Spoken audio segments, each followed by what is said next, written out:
Mr. Bottle. What is that? Oh, my glasses are super smudged. We're gonna jump into another tutorial. I haven't done a tutorial video in quite some time. Super fast today. I want to jump into Premiere Pro and show you guys how to make static footage like this when your camera is just sitting on a tripod. How to make that look like there's actually somebody behind the camera and make it more handheld and add a little bit of movement. And it's not through keyframes like you might think. So I'm going to show you guys how to do it. It's actually super easy and it's using presets.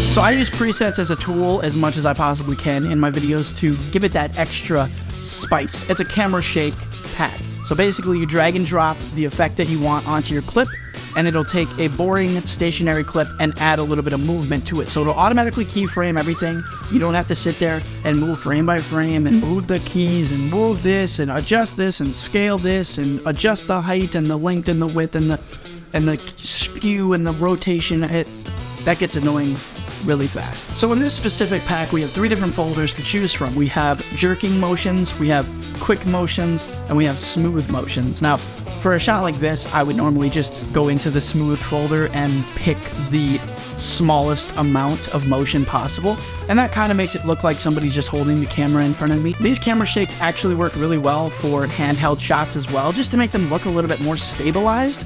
It almost like tricks your eye into thinking that you're not necessarily using a gimbal, but you definitely have some sort of stabilization going on, whether it's inside the body using the IBIS or if the actual lens is optically stabilized. It just looks really good.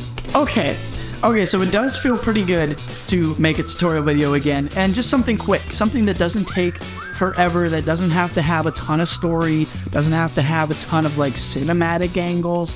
I love shooting stuff like that, but every now and then it can get a little bit taxing on my mental. So it's kind of nice just to be able to put together a quick, informative, just a little tip of a video. So hope you guys enjoyed that. Leave a like, subscribe. I'm going to finish my cold brew, and I will see you guys in the next one. Peace.